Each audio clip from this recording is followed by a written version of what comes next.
Et parmi les nouveautés de cette rentrée, une rubrique que nous consacrerons tous les vendredis soirs au Made in France.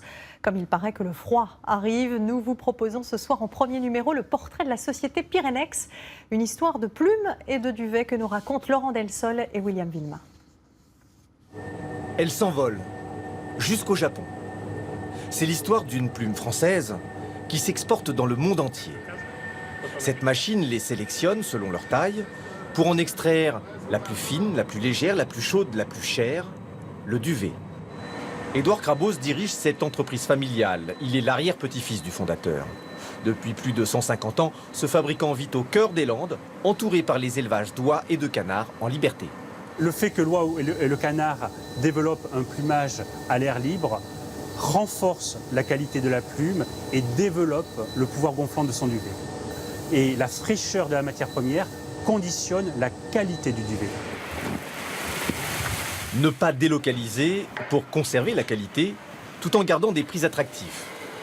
L'entreprise a dû innover pour automatiser en partie sa production de couettes, surmatelas, oreillers et sacs de couchage. Ces machines installées il y a une dizaine d'années ont permis de quadrupler le rendement. De la technologie développée intégralement en interne. Quand on a connu les nouvelles machines que vous voyez actuellement, c'est formidable. Pourquoi? Parce qu'on fait de la meilleure qualité. On fait de la très belle marchandise. Des nouveaux marchés sont gagnés sur le haut de gamme, là où la concurrence chinoise est faible. Cela a permis d'employer dans cet atelier 4 personnes supplémentaires.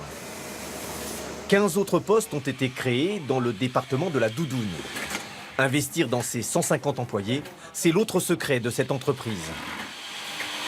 Nos ouvrières expérimentées qui ont de 30 à 40 ans d'expérience sur la doudoune en particulier, transmettent tout leur savoir-faire à une nouvelle génération qui amène toutes les nouvelles technologies comme la conception assistée par ordinateur. Les équipes travaillent plus rapidement dans la recherche et développement. Ici pour adapter leurs produits au marché japonais ou encore pour développer de nouvelles gammes textiles. En 10 ans, le chiffre d'affaires s'est envolé. Il est passé de 20 à 30 millions d'euros, la moitié à l'export.